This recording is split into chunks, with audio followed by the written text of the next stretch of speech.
영화만큼이나 재미있는 영화 소개를 만나는 시간입니다. 매주 금요일 이지의 영화 저널리스트와 함께하는 키워드로 영화를 만나보는 시간입니다. 어서 오십시오. 네, 안녕하세요. 자, 저는 이제 가끔 다니다 보면은 아나운서 되려면 뭐 준비해야 되나요? 이런 거 물어보는 사람들이 있거든요. 네. 똑같은 질문 받으실 것 같아요. 영화 기자가 되려면 뭐 준비해야 되느냐? 영화 기자 되고 싶은 사람이 있을까요? 그런 거. 왜요? 엄청 많죠. 일단 기자가 되는 게 저는 기자가 되고 나서 네. 이제 영화 쪽으로 진로를 정한 케이스라서 일단 기자가 되는 방법은 뭐 언론사 시험에 합격해야 되는 그런 난관이 하나 있고, 만약에 그런 루트가 아니고 본인이 요즘에는 자신의 뭐 블로그나 SNS나 자신의 채널을 만들 수가 있잖아요. 그래서 거기에 이제 평론이나 리뷰들을 올리다가 이제 영화 매체에 발탁되는 경우도 있기는 해요. 근데 아주 소수이고, 그렇지 않고 정말 어떤 정해진 시험, 정해진 루트를 궁금해하시면 우리나라에 현재 이제 뭐 영화 주간지, 가장 큰 하나의 영화 주간지가 있고 이렇게 작은 영화 매체들이 있는데, 신입 기자나 아니면 신입 평론가를 뽑는 거의 유일한 것이 매체가 영화 주간지인 것 같아요. 정기적으로 뽑고 있는. 거기 이제 공고가 나면 거기에 시험을 보는데, 보통 언론사 시험하고 비슷해요. 필기 시험 있고 면접 보고 그런 과정을 거치는데, 이제 뭐 필기 시험 같은 경우에는 영화 상식이나 그리고 뭐 영화 기사 작성, 간단한 리뷰 작성, 이런 식으로 진행이 되곤 합니다. 아, 그러면 뭐 영화사의 유명한 옛날 영화들은 다 봤어야 되는군요.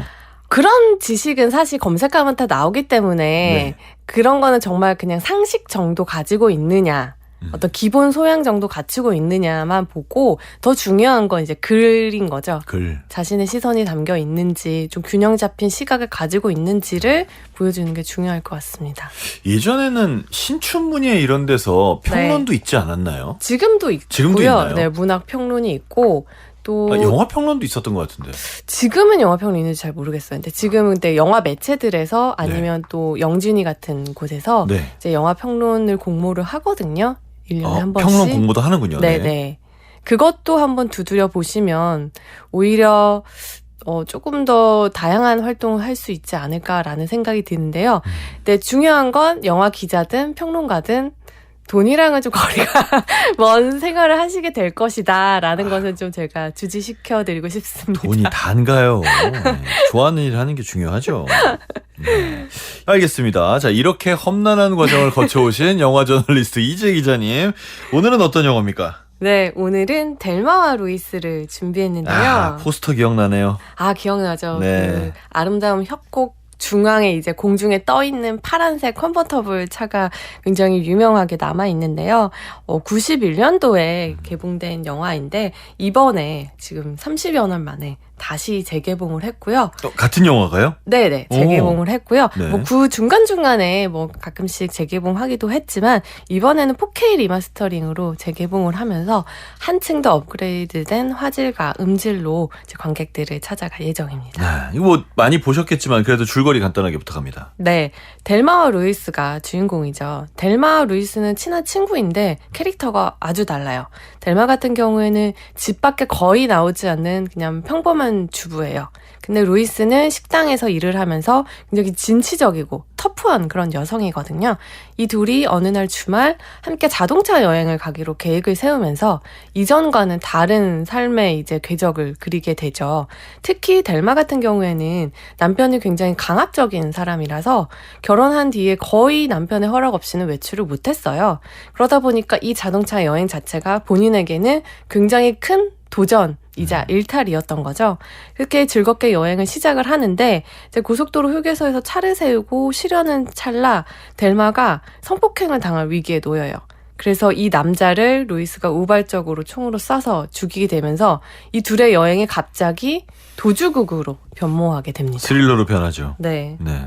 그러면서 이제 경찰에 쫓기고 그 과정에서 델마 루이스가 이전에는 전혀 생각지 못했던 일탈들, 사고라고 하죠. 사고들을 치면서 어느덧 성장하게 됩니다. 근데 이게 이제 91년도 영화인데 엄청 독특한 게 원래 그 영화 제목이 두 사람의 이름으로 돼 있으면 남자나 남자 그렇죠. 여자였어요. 왜냐면 맞아요. 남자는 주로 이제 형사물들. 그쵸. 스타스키와 허치 뭐 이런 거 맞아요. 있잖아요. 형사물들이 있었고 근데 이제 아니면 뭐 보니 앤 클라이드 같은 네. 영화도 있고 근데 뭐 말씀하신 대로인 거예요. 여자는 정말 드물었거든요. 그래서 네. 이 델마와 루이스가 그러니까 91년도면 제가 고등학생이었는데 이 이름들이 저한테 친숙하지도 않았기도 해서 이 둘 다 여자라고는 생각을 안 했던 것 같아요. 그럴 수 있을 것 제가 같아요. 이 포스터를 봤을 때. 네. 왜냐하면 이 포스터에서도 굉장히 좀 거친 느낌. 네. 그러니까 서부극의 배경이 되는 사막이고 막 이러니까 그러니까요. 네. 여성 두 사람이 주인공이라고 생각하기 힘든 시절이었어요. 이 91년도는 미국에서도 페미니즘의 논의가 거의 없었던 시기이고 여성들이 주체적인 캐릭터가 되어서 여성들만의 이야기로 영화가 나온다라는 것은 좀 상상하기 어려운 산업적 환경이었거든요. 그래서 그 당시에는 좀 저항도 있었어요. 보수적인 세력 측에서는 네. 이게 뭐냐, 이거 이렇게 말이 안 된다, 이런 버디 무비에서 여자들끼리 이거 말이 안 된다, 이런 식의 시선도 있었고 그래요. 지금까지도 페미니즘 영화에서 빼놓을 수 없는 자리를 차지하고 있는데 그때 당시에는 더 좀 격렬했죠, 반응이. 꼭 페미니즘이라고 말할 수 있을지도 사실 잘 모르긴 했고 굉장히 있을 법한 얘기여서 네. 그렇게 했는데 그냥 다만 잘 없던 설정이어서 네. 네, 이게 엄청 신기하게는 보였고 네. 그래서 이게 고3 땐가 대학교 땐가는 그러니까 93년, 94년, 95년 이때쯤 영화 포스터 사서 자기 집에 걸어놓는 게 좀 유행이었거든요. 멋있잖아, 영화를 안 봐도. 뭐 접속 이런 거 걸어놓고 막 이랬단 말이에요. 네. 근데 그때 이걸 걸어놓는 친구들이 꽤 있었던 걸로 저는 기억을 합니다. 네네.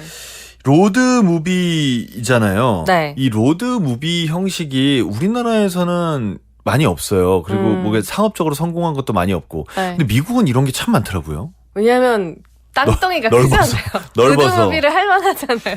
이 남섬을 갈 데가 많고. 가로지르는, 네, 뭐 사막도 나오고 네. 바다도 나오고 얼마나 다양한 풍경이에요. 그러니까. 근데 이런 말씀하신 로드무비들이 네. 정말 보통 남성들의 전유물이었죠. 이 해당 장르가. 근데 이제 두 여성이 소화하게 됐는데 이럴 수 있었던 게 이 영화의 시나리오를 켈리 쿨이라는 당시 신인 여성 작가가 썼거든요. 네. 이 작가가 영화를 보면서 불만을 가졌던 거예요. 왜 이게 여성 캐릭터들은 다 수동적으로 나올까 자신이 고민을 해봤다고 해요. 그랬다 보니 여러 가지 요소가 있지만 여성들이 차를 직접 운전하지 않기 때문에 영화 안에서 그래서 이야기가 나아가지 않게 한다라는 결론을 얻은 거예요. 그래서 여자들이 운전하는 영화를 만들겠다 하고 이제 시작하는 것이 바로 델마와 루이스인 거죠.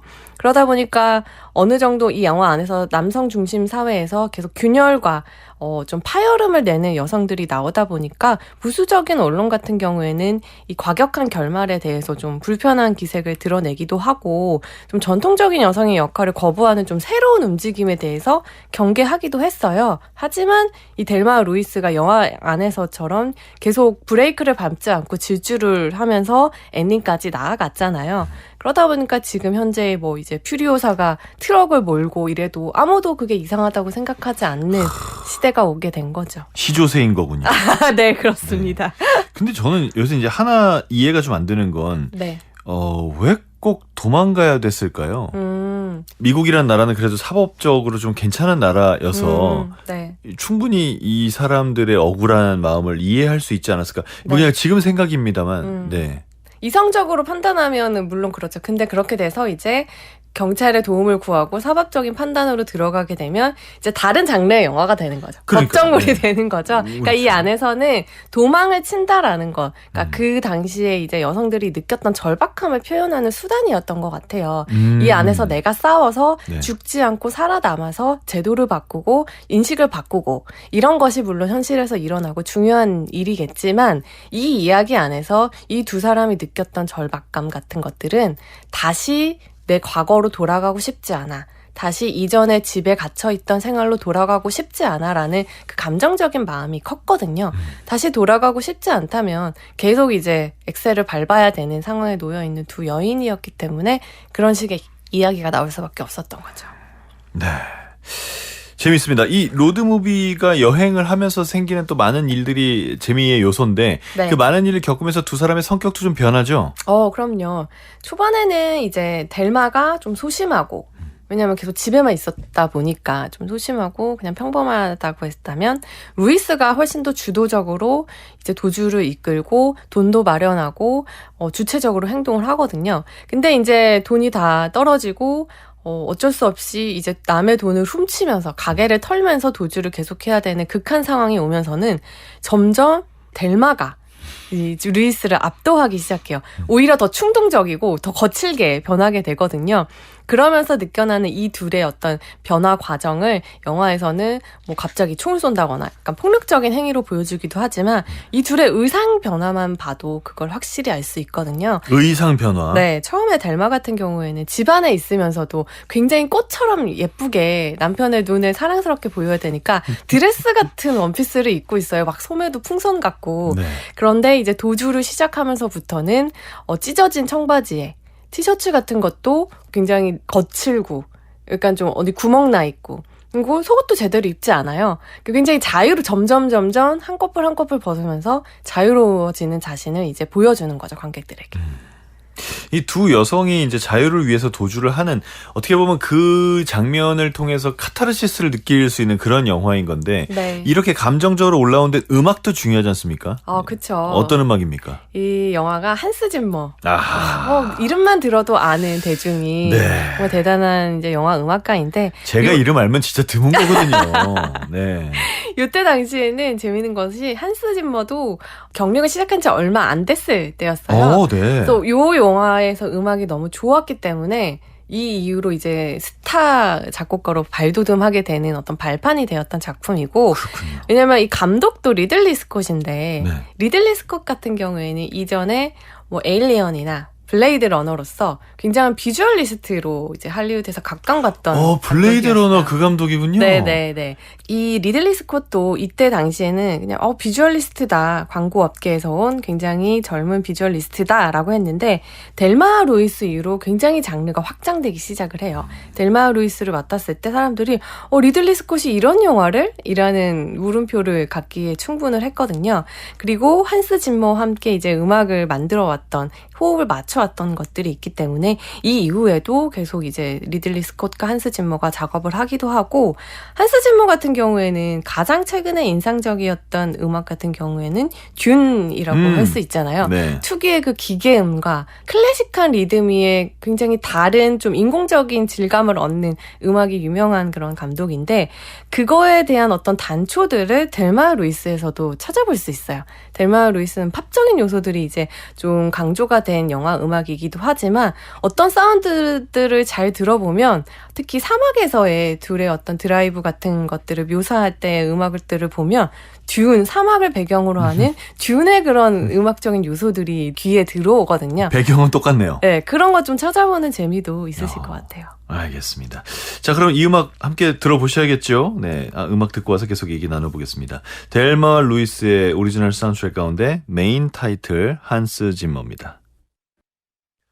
델마 루이스 오리지널 사운드트랙 가운데 메인 타이틀 한스 짐머가 작곡한 곡을 함께 들으셨습니다.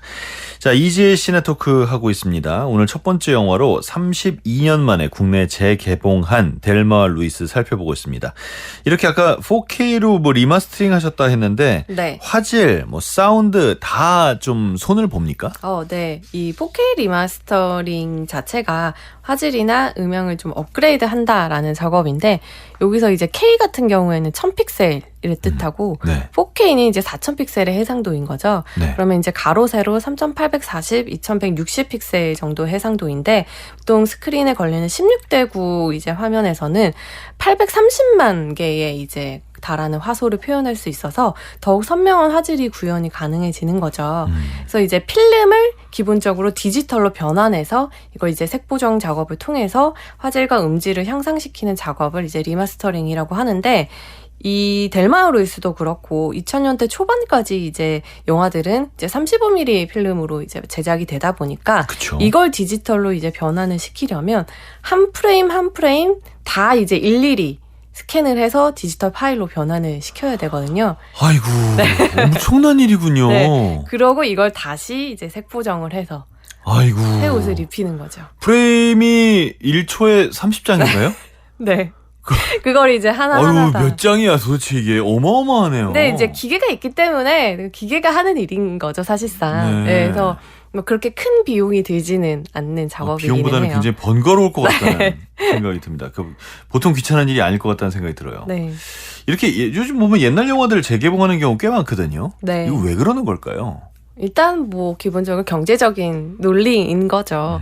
왜냐면 이제 기계본작 같은 경우에는 수입 가격이 일반 상업 영화 대비 굉장히 저렴한 수준이거든요. 네. 그래서 이제 뭐 블록버스터 같은 영화를 제외한다라면 거의 뭐 신작 대비 5분의 1 수준에 불과하다 보니까 수입사 입장에서는 이제 20년 전 뭐 델마 루이스처럼 30년 전 영화를 수입하게 되면 굉장히 저렴하게 가져올 수 있고, 여기서 아까 말씀드렸던 리마스터링 작업 같은 경우에도 생각한 만큼 그렇게 예산이 크게 투여되지 않거든요.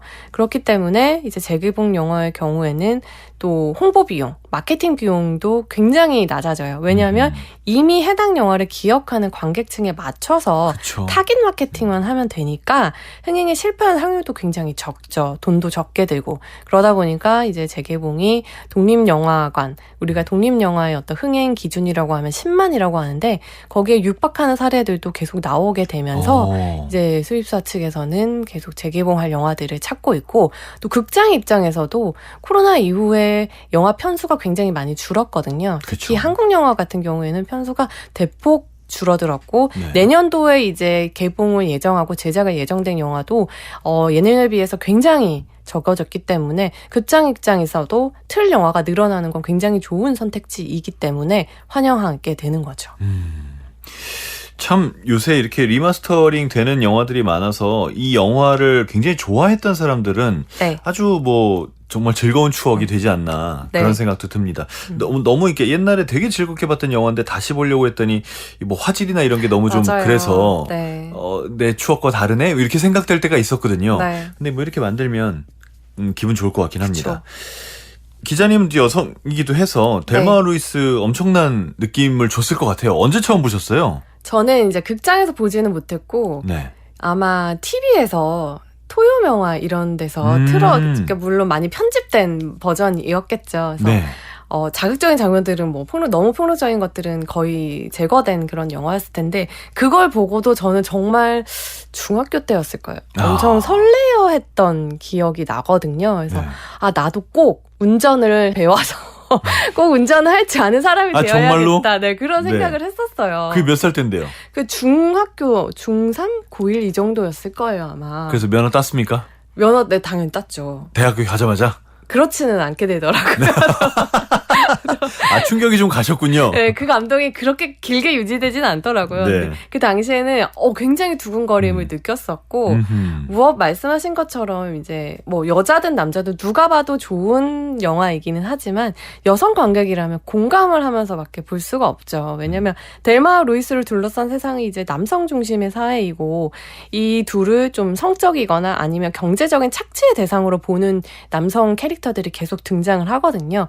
델마의 남편도 그랬고 이제 길에서 만나게 되는 남성들도 그랬는데, 그 와중에 이 둘이 남성 중심 사회에 자신에게 가해졌던 억압을 남성들이 하는 폭력적인 방식으로 돌파해 나가거든요. 네. 그런 모습은 사실 이전의 영화에서 많이 나오지 않았던, 거의 이제 이렇게 본격적으로 다뤄진 건 최초라고 할 수 있는 그런 움직임이었는데, 예를 드는 게 이제 둘이서 운전을 하고 가면서 트럭 운전수를 계속 만나요. 네. 비슷한 루트로 가다 보니까. 근데 이 트럭 운전사가 여자 둘이서 운전을 하고 가니까 계속 성희롱을 해요.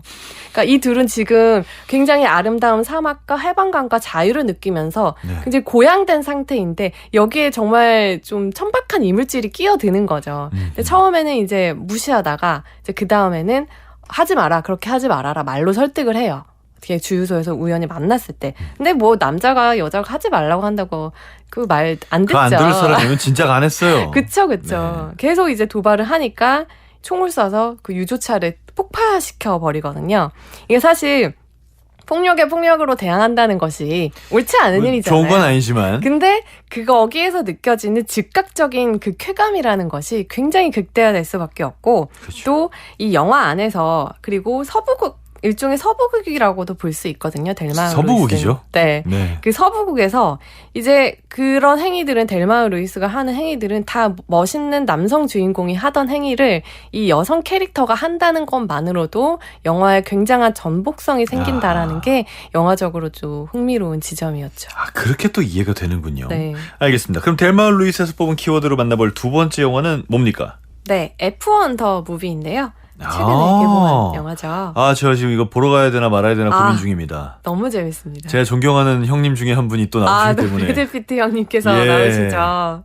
이 영화 같은 경우에도 델마 루이스가 보고 운전을 꼭 배워야지 했다면 F1 더 무비는 지금 운전을 하고 있는 제가 내가 하고 있는 건 운전이 아니구나.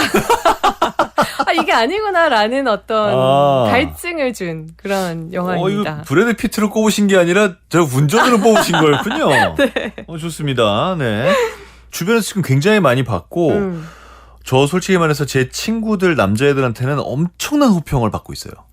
저는 주변의 여성 관객들도 엄청 좋아하고요. 저도 그래요? 너무 재밌게 봤고. 그래요? 이 영화 같은 경우에는 이 F1이라는 믿을 수 없는 속도로 질주하는 남성들의 이야기예요. 근데 이 안에서 질주라는 그 컨셉을 델마 루이스와 공유하고 있기 때문에 제가 가져왔는데 무엇보다도 이 두 영화가 가장 크게 공유하는 게 있죠. 네. 브래드 피트인 거죠.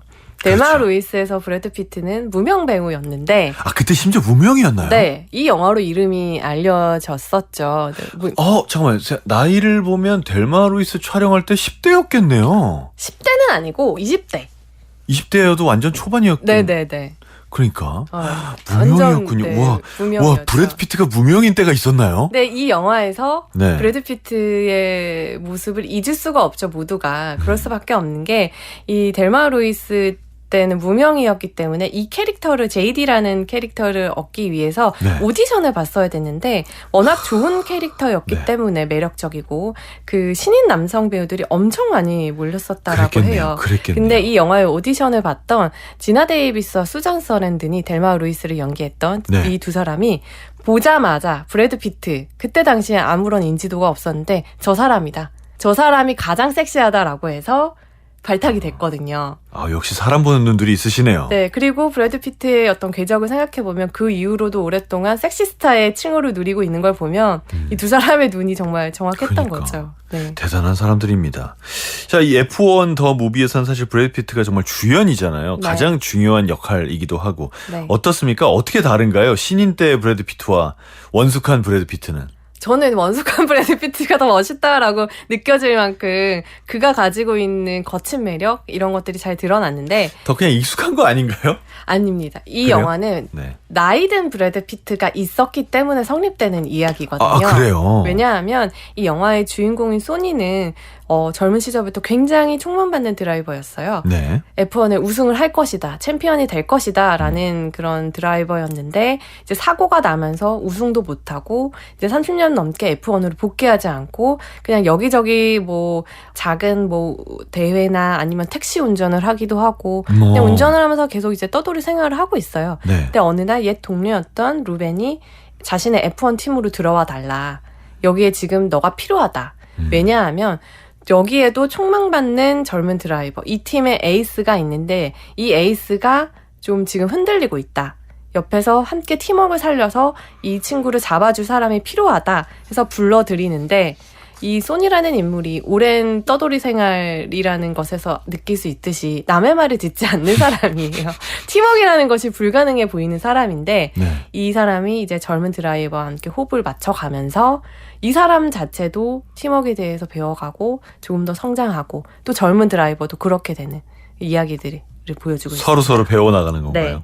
네. 어떻게 보면 서로 배워나간다는 거는 조금은 전형적인 클리셰 같기도 하네요. 이야기 자체는 아주 전형적이에요. 그럼 브래드 피트도 돌아오나요? 정신 상태가 돌아오나요? 네, 돌아오고 네. 자신이 젊었을 때 이루지 못한 꿈에서 네. 벗어나는 것이 어떻게 보면 또 하나의 성장이라고도 할 수 있잖아요. 근데 그 꿈을 여전히 쫓아도 괜찮다라는 메시지를 주기도 해요. 물론 그 과정에서 더 힘들고 더 깨지고 더 부서지겠지만 그렇게 질주하는 삶도 괜찮다라는 것을 이제 브래드 피트의 소니라는 캐릭터를 통해서 보여주는데 이 이야기 좀 익숙하지 않으세요? 나이든 어떤 베테랑이 갑자기 팀에 들어와서 젊은이들과 화학작용을 일으키면서 새로운 결과를 탑건 아닌가요? 맞아요. 네. 이 감독이 네. 탑건 매버릭을 연출한 조셉 코스닌스키 아, 감독이거든요. 그래요? 그래서 탑건 매버릭과 이야기 구조가 아주 똑같아요. 네. 그래서 이렇게 익숙하군요. 네. 그럼 그 탑건 매버릭에서는 탐 크루즈였고 F1 네. 더 무비에서는 브래드 피트였고 이 제가 존경하는 두 형님이 이렇게 나오시는 네. 건데 이 브래드 피트 어때요? 어떻게 새로운 좀 전성기 될 것 같습니까? 이미 이 영화에 대한 반응에서 나오듯이 네. 젊을 때보다 낫다라는 그런 또 평가가 정말요? 있고요. 네, 왜냐하면 네. 이 소니라는 캐릭터 같은 경우에는 젊은 시절도 나오는데 젊은 시절도 브래드 피트가 연기를 해요. 근데 약간의 그런 이제 CG가 들어가죠. 분장과 함께. 근데 그 젊은 시절 모습보다 지금이 훨씬 더 멋있다라는 것이 왜냐면 그 깨지고 부서지고 그러면서도 살아남은 사람이 가질 수 있는 그 주름이 훈장처럼 느껴지거든요. 그만큼 이 사람의 어떤 노하우라던가 세상을 바라보는 눈이 깊어졌다라는 것도 이 캐릭터를 통해서 보여지고 무엇보다도 이 영화는 F1의 매력을 주인공이 브래드 피트와 F1이거든요. 네. F1의 매력을 잘 살렸다라는 점에서도 굉장한 강점을 보여주고 있습니다. 참 두 형님들께서 연세들이 이제 꽤나 네. 있으신데 그쵸? 네. 브래드 피트 형님은 저랑 띠동갑이시고 63년생이시고 톰 크루즈 62년생인데 아직도 이렇게 어떻게 보면 좀 굉장히 에너지 넘치고 좀 위험한 그런 역할들을 소화를 하십니다. 네. 네. 직접 뭐 운전도 하셨고요. 그러니까. 브래드 피트, 톰 워낙 크루즈가 뭐 전투기를 몰았던 것처럼. 두 분 다 운전도 많이 하시고 오토바이도 많이 타시고 그런 분들이라 바퀴 달린 쪽으로는 뭐 아주 익숙한 분들이어서. 그쵸. 네. 이 레이싱이 나오기 때문에 당연히 영화관 또 아이맥스 주장하실 겁니까? 아이맥스? 일단은 레이싱 장면 굉장히 생생하게 잘 살렸어요. 그럴 수밖에 없는 것이 자동차도 이 영화를 위해서 그 포뮬러 1에서 쓰이는 자동차를 새로 제작을 했고 카메라도 이제 소니사와 합작을 해서 이 영화에서 쓸 수 있게 새로운 카메라를 제작을 했거든요. 왜냐하면 이 시속 200km는 뭐 가뿐히 넘기는 속도잖아요. 이 빠른 속도 안에서도 이 자동차 안에 카메라 렌즈들을 설치를 해서 그 운전을 하는 브래드 피트도 찍어야 하고 네. 바깥 상황도 찍어야 하기 때문에 이 속도를 견딜 수 있는 렌즈가 필요했던 거죠. 그래서 자동차도 카메라를 실을 수 있게 새로 만들고 소니사와 얘기해서 이런 빠른 속도를 견딜 수 있는 렌즈를 만들어 달라. 그래서 카메라도 다시 만들고. 그러니까 어떻게 보면 지금 현재 할리우드에서 최신의 기술들을 다 모았다라고 볼 수 있고요. 그러다 보니까 생동감을 잘 살릴 수밖에 없었고 생동감을 잘 살릴 수 있는데 이러한 기술의 협조도 있었지만 무엇보다도 F1의 적극적인 지원이 있었기에 가능했어요. F1 측에서요? 네, F1 측이 직접 제작에 참여하기도 했어요. 아, 그래요? 왜냐하면 F1이 지금 전 세계의 시장을 굉장히 적극적으로 공략 중이거든요. 요새 그 노력을 하는 것 같더라고요. 네, 유럽 중심이었기 때문에 그래서 콘텐츠로 공략을 하자. 그래서 넷플릭스와 함께 이제 다큐멘터리 본능의 질주를 제작을 하면서 이 F1의 매력을 알렸고 이걸 본 조셉 코스닌스키 감독이 영화의 아이디어를 얻었거든요. 그러다 보니까 이 영화 제작에도 이제 참여하게 되고 뭐 사실 F1 경주 중에 영화 촬영을 하는 경우는 없었어요. 근데 촬영장을 열어주기도 하고 그만큼 이제 협조를 하다 보니까 좀 생생하게 담았는데 저는 이번에는 특별관 중에서도 4K 특별관이 있더라고요. 근데 저는 4K는 네. 저도 봤는데 네. 추천해드리지 못하는 게 왜요? 너무 아파요. 왜요? 이게 영화가 차가 전복된다거나 운전자가 튀어나간다거나 이런 극한 상황이 많은데 이걸 4K로 너무 리얼하게 구현을 하다 보니까 제 몸이 아픕니다. 정말요? 막 의자가 막 나를 때리나요? 네, 때립니다. 그러다 보니까 이거 4K는 좀 관절이 안 좋으신 분들 힘드실 수 있겠다라는 생각이 들더라고요. 그래서 아이맥스 정도면 충분하지 않을까. 아이맥스. 네, 싶습니다. 네. 야, F1이 진짜 어떻게 우리가 이걸 즐길 수 있을까 싶은 생각이었는데 영화가 이렇게 또 나왔네요. 네. 이번 음악도 한스 짐머입니까? 네. 이 두 영화가 겹치는 게 많네요. 그쵸. 네.